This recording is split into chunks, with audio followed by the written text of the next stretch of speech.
Greetings once again, fellow book lovers. It's time for the latest edition of Shelf Life Book Reviews Online, where I present to you a book that I've read, reviewed, and recommend. But first of all, I'm going to make a comment. I am the book review guy with the wonky eye. I had an injection in my eye and it's not opening well. So anyways, if you see it half closed, I'm not falling asleep or I'm not winking at you. This is just me. But anyways, it's the book. That's what's most important. And today's book is a great one. It's called Ain't Nobody's Fool, The Life and Times of Dolly Parton by Martha Ackmann. This is published by St. Martin's Press.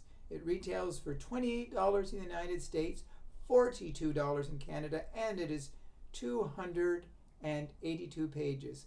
What hasn't been said about Dolly Parton? She is she's a music icon. She's a great celebrity. She's a great humanitarian. And this book looks at her life and times. She was born in 1946 in the Smoky Mountain regions of Tennessee. She was born into a family of 12 children, and the family was really dirt poor. They really had very little, but the father, he did his best to provide for the family. He was illiterate, but he had good business sense. And the family survived during the cold winters. They really, they had trouble coping. In fact, Dolly once said that they wet the bed just to keep warm. And but I guess you could say Dolly had the last laugh because she always had a love of music, and people started noticing that. And she began singing more in local programs. And soon Porter Waggoner, who was a country music star who had his own program, he noticed her and he invited her to be part of the show, and she started singing. Now there's a lot of conflict I've read in this and other books. In a way, Porter Waggoner, he seemed to be jealous of her because she started getting great attention because she was so talented. And I think he thought at times that she was hogging the show. Well, she was talented. She wrote songs, she could sing, and that was the main thing. And RCA Victor record label noticed her because they signed her up. So Porter and Dolly did have sort of a falling out, and but that's not the important part of the book. The important part of the book is how Dolly really rose up to the musical challenge, and not only in music, she also became a movie star.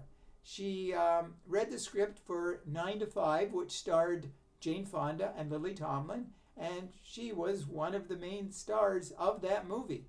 And it was a great experience. She found out what it was like to make films, and she made several more after that. Now, perhaps they were not quite as popular as 9 to 5, but she knew that she had a place in Hollywood, but most of all, she had a place in the music world.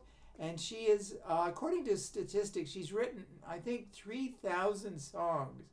And she's had some classic tunes, like I Will Always Love You, and many other songs that, sold millions. Now, Dollywood was built. That was an amusement park that she used her money for, and millions of people every year visit Dollywood. And she is also really philanthropic. She gives millions to charities, medical centers, and the book also does mention Carl Dean, who she met in 1964. She married, and they were married for well over half a century until he died in 2025, which really took a lot out of her emotionally and spiritually. But the book really is a positive look at Dolly Parton's life and times, and she has had an amazing life. She was on the cover of Playboy wearing rabbit ears, and people have made fun of her, let's say body parts, but she has the last laugh because she's a millionaire many times over, and she is highly respected. She's in her 80s now, but she still is going strong. So if you're a Dolly Parton fan, or if you're not a Dolly Parton fan and just want to read an exceptional biography, then Ain't Nobody's Fool is certainly the book for you. So that's the book I recommend today. So if you do purchase it, please let me know if you do agree with my review. I thank you very much for watching. Hopefully you found it informative. And I'll be back again very soon with another excellent book. And until that time, as I always say, stay safe, stay sane, stay in touch, and I will see you at the bookstore. Bye for now.